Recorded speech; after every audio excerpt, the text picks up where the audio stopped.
яг ингээд дарсны дэлгүүрт орлоо гэхэд бол миний хамгийн буртаа дарс гэвэл угаасаа би гоёыг л уухыг бодно. Тэгтээ мөн ихлээр би мөнгөө тоолно.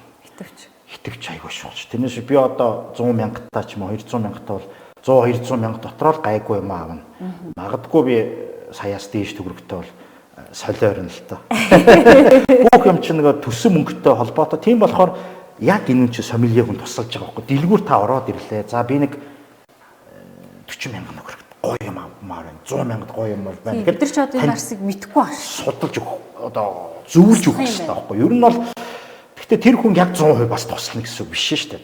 Таныг бас сайн мэдгүй. Гэхдээ та яг юу хүсэж байна?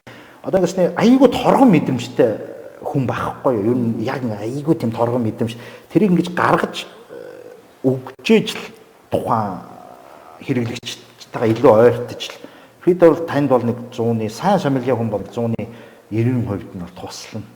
Ер нь бол тий.